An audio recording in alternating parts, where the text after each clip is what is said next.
Bom dia, telespectador do Opção para a Vida. Estamos juntos nesta manhã de segunda-feira, hoje 23 de outubro, dia da aviação e dia do aviador.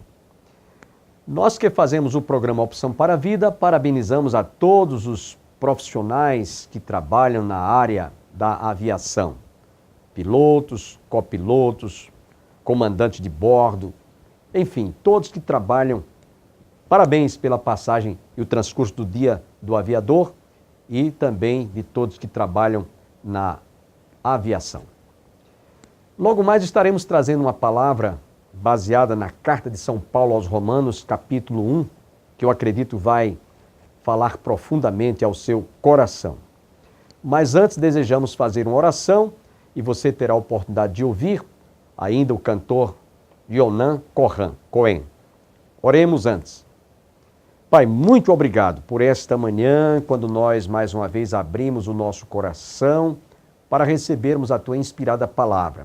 Fala-nos através de toda esta escritura, de modo que cada telespectador seja profundamente enriquecido, edificado e abençoado e despertado também para Te conhecer. É o que eu Te peço agradecido, em nome de Jesus. Amém.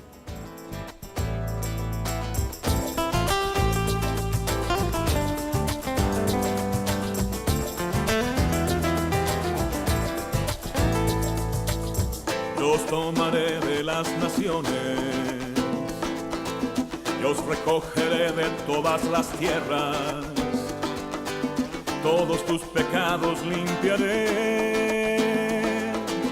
y a vuestro país os traeré, quitaré el corazón de piedra, y os daré un corazón de carne. Pondré en vosotros mi Santo Espíritu y guardaréis mis mandamientos y habitaréis la tierra que di a tus padres y me serás por pueblo y yo seré tu Dios y volverán y cantarán, se alegrará el desierto y la soledad y volverán porque el reino todo será de Adonai.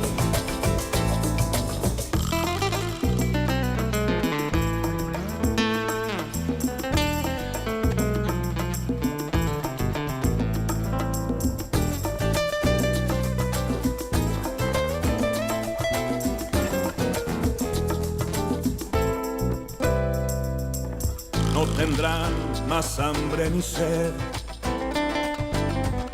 ni el calor los afligirá, porque Adonai tiene misericordia y a ríos de agua los guiará.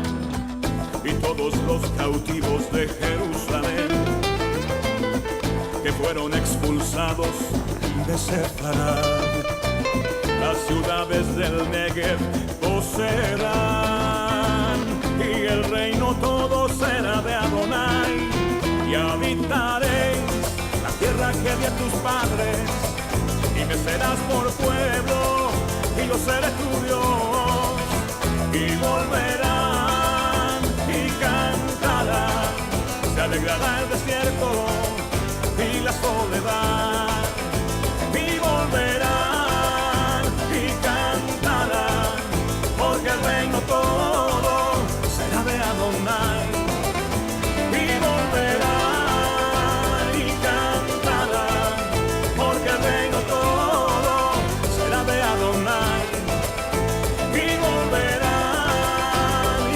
cantarán, porque el reino todo será de Adonai, será de Adonai, será de Adonai.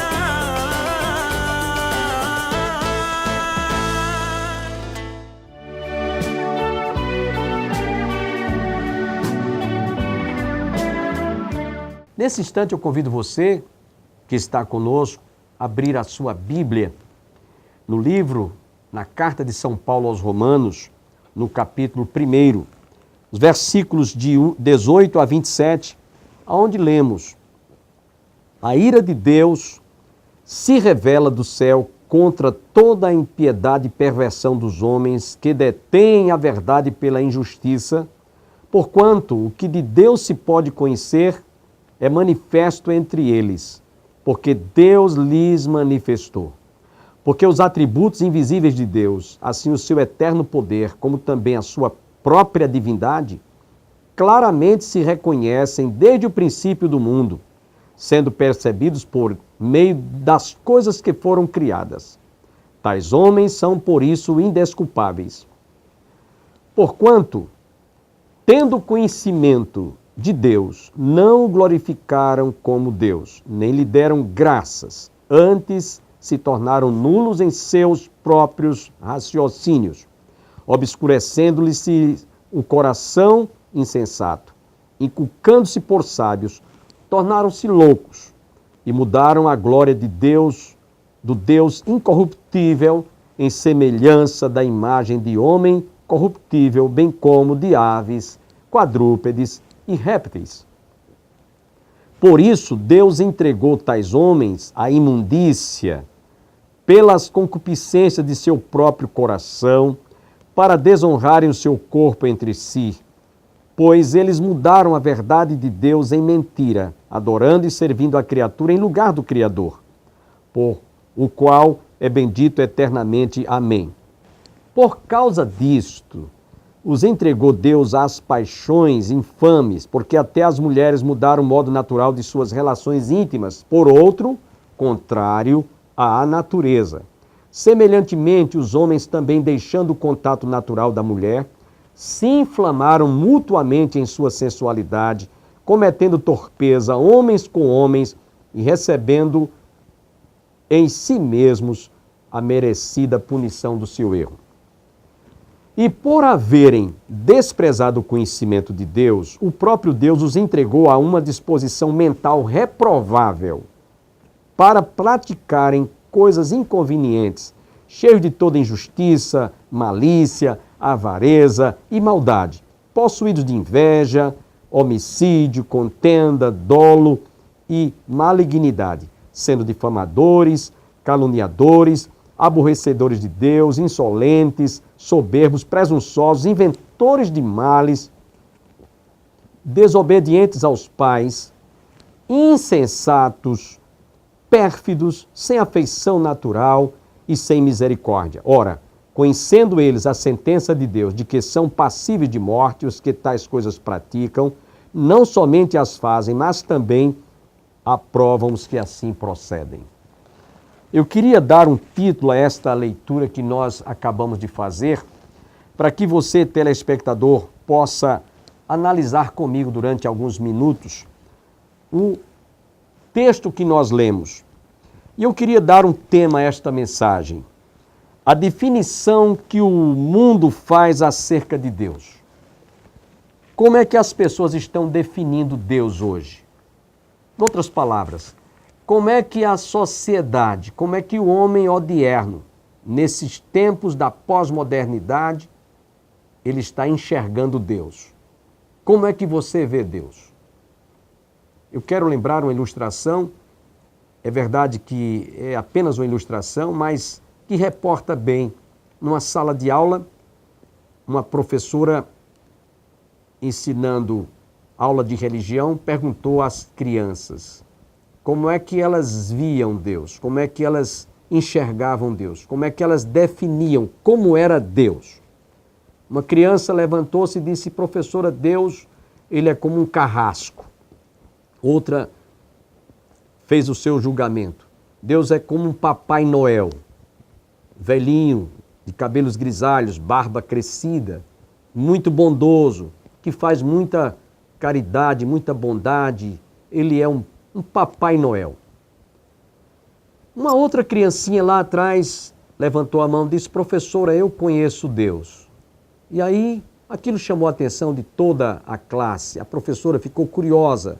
Então, filhinha, diga para a tia como é que você conhece, como é que você entende, como é que você enxerga Deus. E a definição que aquela criança deu foi uma definição curta, mas de uma profundidade tremenda. Ela disse: professora, Deus é tão pequenininho que ele cabe no meu coração. Ele também é tão grande que não cabe no mundo inteiro. Uma definição que aquela criança certamente educada, instruída, ensinada por seus pais, que conheciam certamente Deus, soube traduzir em poucas palavras, numa frase. Deus é tão grande que não cabe no mundo inteiro, mas é também tão pequenininho que cabe dentro do meu coração. Há muitas pessoas que não conseguem enxergar a Deus. Elas não têm a menor ideia da grandeza, da soberania, do poder, da majestade, da glória desse Deus Criador. E eu queria, nesta oportunidade, dizer para vocês que o apóstolo São Paulo, inspirado pelo Espírito Santo de Deus, descreve nesse texto que nós lemos como é que Deus, ele se manifesta, como Deus se apresenta. É bem verdade que nos dias em que o apóstolo Paulo escreveu esta escritura, havia muitas dificuldades quanto às pessoas terem os seus olhos e suas mentes abertas para contemplarem a Deus. Porque havia o gnosticismo, havia o ceticismo, havia o paganismo que realmente estava aflorando, podemos assim dizer, estava em verdadeira evidência, como hoje em nossos dias. Tudo é novo, mas com a roupagem velha. Hoje nós vemos a nova era, nós vemos hoje a multiforme disposição que o homem tem de crer em amuletos, em figas, em tantas coisas, indulgências. São verdadeiras maneiras de Satanás aprisionar a mente do homem, porque a Bíblia diz que o Deus deste século cegou o entendimento de muita gente e as pessoas não conseguem enxergar a Deus, principalmente nesses últimos dias, em que toda esta influência do gnosticismo, do ceticismo, do paganismo, da idolatria, elas realmente estão em evidência, com outra roupagem, infelizmente. O apóstolo São Paulo, numa certa ocasião, naqueles dias, estando em Atenas, lugar este que nós já tivemos a oportunidade de ir por 3 vezes, Paulo viu, enquanto estava lá em Atenas, que aquela cidade era extremamente religiosa. Eles tinham muitos deuses. Eram tantos os deuses que eles adoravam, tantos os deuses que eles invocavam. Quando eu falo Deus, é Deus com D minúsculo, para que fique bem claro. Que eles lá num lugar chamado Areópago, eles erigiram altares a todos os deuses que eles conheciam. E então eles colocaram lá um altar com a seguinte frase: este altar foi erigido a Deus desconhecido, porque pode ser que a gente tenha deixado de lembrar algum Deus e ele não tenha de que se queixar ou cobrar de nós, que nós não o consideramos. Então eram tantos os ídolos, eram tantos os deuses que eles invocavam, que eles colocaram lá um altar ao Deus desconhecido. Esse Deus que eles não conheciam era exatamente o Deus que Paulo pregava, era o Deus que Paulo conhecia, era o Deus que Paulo enxergara quando ia a caminho de Damasco, perseguindo os cristãos. Paulo também não enxergava esse Deus, mas foi lá a caminho de Damasco, perseguindo os cristãos, que Paulo teve uma visão gloriosa e ouviu uma voz: Saulo, Saulo, por que me persegues? Dura coisa é contra ti recalcitrares contra os aguilhões. E Paulo caiu por terra e ali ele teve realmente a oportunidade de contemplar, de enxergar e de ter realmente capacidade e condição de ver a Deus. E aí Paulo, lá em Atenas, teve a oportunidade de dizer: olha, eu vi que vocês são extremamente religiosos, vocês são pessoas muito religiosas, vocês são pessoas que têm deuses demais aqui para vocês adorarem. Agora eu observei andando lá no Areópago, que é uma montanha, uma pedra alta de frente para o Panternon, e eu vi lá que vocês não conhecem um Deus, por isso eu estou aqui para falar sobre esse Deus que vocês não conhecem. E aí Paulo começou a falar-lhes, e eu queria ler para vocês o que Paulo descreve lá no capítulo 17, versos 23 a 30. Prestem atenção, o que é que Paulo disse para aqueles atenienses. Passando eu entre vós e observando os objetos de vosso culto, encontrei também um altar no qual está escrito: ao Deus desconhecido. Pois esse que adorais sem conhecer é precisamente aquele em que eu vos anuncio. O Deus que fez o mundo e tudo que nele existe, sendo ele Senhor do céu e da terra, não habita em santuários feitos por mãos humanas, nem é servido por mãos humanas, como se de alguma coisa precisasse, pois ele mesmo é quem a todos dá vida, respiração e tudo mais. De um só fez toda a raça humana para habitar sobre toda a face da terra, havendo fixado os tempos previamente estabelecidos e os limites da sua habitação, para buscarem a Deus, se porventura tateando possam achar, bem que não está longe de cada um de vós, pois nele vivemos, nos movemos e existimos, como alguns dos vossos poetas têm dito, porque dele também somos geração. Sendo, pois, geração de Deus, não devemos pensar que a divindade é semelhante ao ouro, à prata ou à pedra, trabalhados pela arte da imaginação do homem. Ora, Deus não levou em conta os tempos da ignorância. Agora, pois, notifica aos homens que todos em toda parte se arrependam, porquanto estabeleceu um dia em que há de julgar o mundo com justiça por meio de um varão que destinou e acreditou diante de todos, ressuscitando de entre os mortos. Então o apóstolo São Paulo aproveitou naquela ocasião e usou a arma que eles tinham, aquele altar ao Deus desconhecido, para falar-lhes desse Deus que eles até então não tinham conseguido enxergá-lo. Como muita gente hoje acredita num ídolo de pau, de pedra, de bronze, de ferro, de pano, de pau, de madeira, seja qual for a arte que o artífice preparou esse Deus, e se encurva diante desse ídolo para adorá-lo. Não há diferença nenhuma quanto naqueles dias em que Paulo chegou lá em Atenas. Diga-se de passagem que a palavra de Deus também nos diz, lá no livro do profeta Jeremias, que o homem estava lá numa floresta, caçando, e num determinado momento ele sentiu fome, juntou a madeira que havia cortado, fez lenha, fez um espeto de carne, assou a carne, comeu, depois pegou daquele mesmo pau, daquela mesma árvore, daquela madeira, ele levou para casa, ele trabalhou, talhou, fez um ídolozinho e depois se encurvou diante desse ídolo para adorá-lo. E aí, enquanto ele estava nesse momento de devoção àquele ídolo que ele edificara, ele se esquecera que daquela mesma madeira ele fez lenha, fez o fogo com a lenha, ele espetou a carne para comer e depois, diante daquela mesma madeira, daquele mesmo pedaço de pau, ele se encurva e adora e invoca como Deus. A Bíblia condena a idolatria.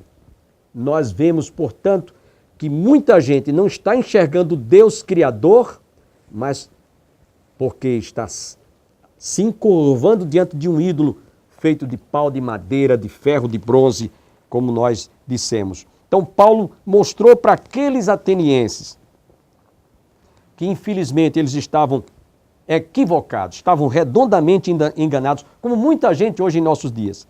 Nós estamos inseridos hoje, em pleno século XXI, no meio de uma sociedade onde os valores em decorrência do pecado estão invertidos.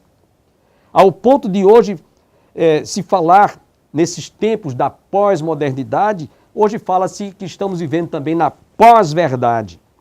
E muitos têm um comportamento, no dizer popular, como dizem, fazem o que é politicamente correto. Porém, quanta gente precisa realmente de viver uma vida cuja vida tenha sido transformada pelo poder de Deus, tenha sido libertada pelo poder de Deus, tenham sido alcançados pelo amor, pela graça e pela misericórdia de Deus, tenham sido realmente transformados conforme a palavra de Deus nos diz. Se, pois, o Filho do Homem vos libertar, verdadeiramente sereis livres, conhecereis a verdade e a verdade vos libertará.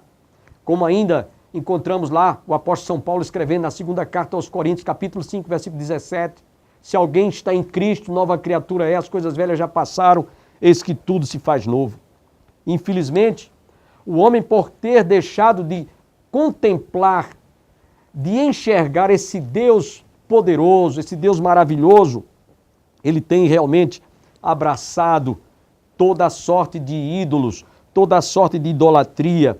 E aí, por conta disso, ele vai desembocar numa vida de decadência moral, de decadência espiritual, aonde os valores estão totalmente invertidos.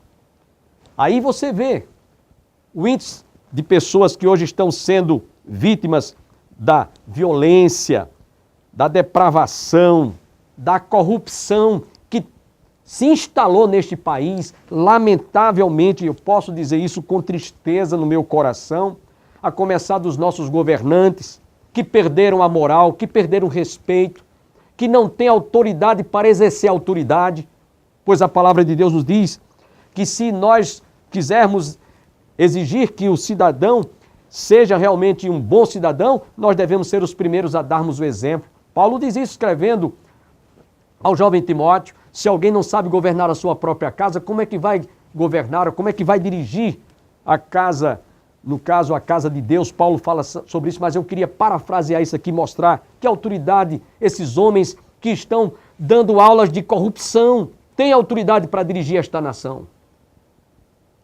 E por que isso está acontecendo?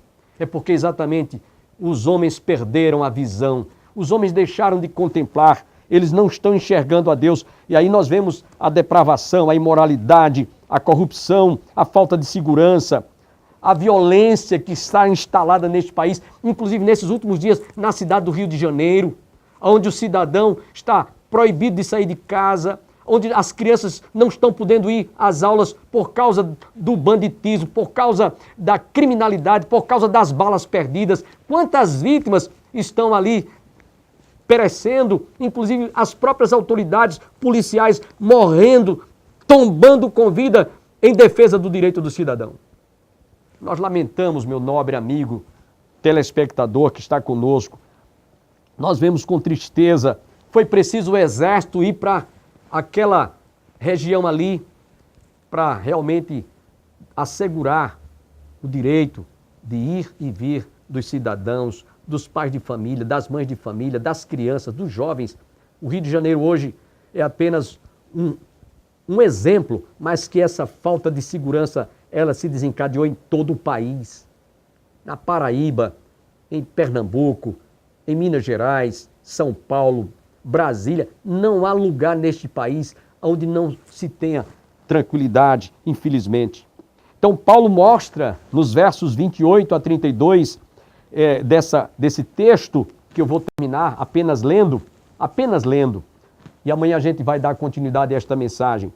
E por haverem desprezado o conhecimento de Deus, o próprio Deus os entregou a uma disposição mental reprovável para praticarem coisas inconvenientes, cheios de toda injustiça, malícia, avareza e maldade, possuídos de inveja, homicídio, contenda, dolo e malignidade, sendo difamadores, caluniadores, aborrecidos de Deus, desobedientes aos pais, inventores de males, presunçosos, soberbos, insensatos, pérfidos, sem afeição natural e sem misericórdia.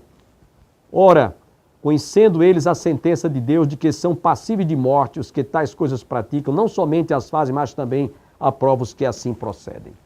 Nós lamentamos porque, estou terminando, o tempo vai embora rapidamente, mas a gente vai continuar esta palavra amanhã, se Deus assim nos permitir. O que eu lamento é que as pessoas, elas se tornam escravas, elas se tornam presas, elas se tornam presas fáceis do pecado e de Satanás, pelo simples fato delas não estarem contemplando o Criador. Preferem acreditar num ídolo, preferem acreditar em amuletos, preferem acreditar em gnose, em gnômios, em duendes, o que a nova era proclama e prega, e é isso que nós estamos colhendo. É uma nação realmente que está sendo vítima de não considerar que nós deveríamos buscar refúgio em Deus. Salmo 46 nos diz: Deus é o nosso refúgio e fortaleza, socorro bem presente na tribulação e na angústia. Portanto, telespectador, estamos encerrando este programa e eu espero em Deus amanhã, com a sua graça, darmos continuidade a esta palavra que certamente vai mostrar a cada um de nós, a você que está nos assistindo esta manhã, o quanto nós precisamos de nos arrependermos dos nossos pecados, nos convertermos dos nossos maus caminhos e enxergarmos esse Deus que, para muitos, eles perderam a visão de Deus. Quero encerrar com oração. Pai, muito obrigado por esta manhã, quando nós abrimos o nosso coração, também a nossa alma para recebermos esta palavra. Que o Teu Espírito Santo se instrumentalize de toda esta mensagem, para que muitos dos nossos amigos telespectadores tenham seus olhos abertos e eles possam contemplar esse Deus que nos criou, esse Deus que nos sustenta, esse Deus que está com seus braços abertos, suas mãos estendidas para nos guardar, para nos abençoar, para nos proteger e para que nós possamos gozar de comunhão íntima com Ele. Abençoe, portanto, a cada telespectador nesta manhã, em nome de Jesus. Amém. Amanhã, com a graça de Deus, daremos continuidade a esta mensagem que Deus nos deu. Que todos recebam as bênçãos do Pai, do Filho e do Espírito Santo e até o nosso próximo programa. Que viva Adonai, y enaltecido sea el Dios de mi salvación. Que viva Adonai, y enaltecido sea el Dios de mi salvación. Bendito sea mi roca, Adonai, bendito sea mi roca, Adonai, bendito sea mi roca, Adonai, bendito sea mi roca, Adonai.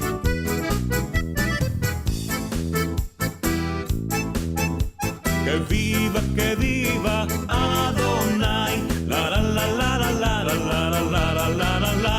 Que viva Adonai, la la la la la la la la la la la la la. Bendito sea mi roca, Adonai, bendito sea mi roca, Adonai, bendito sea mi roca, Adonai, bendito sea mi roca, Adonai.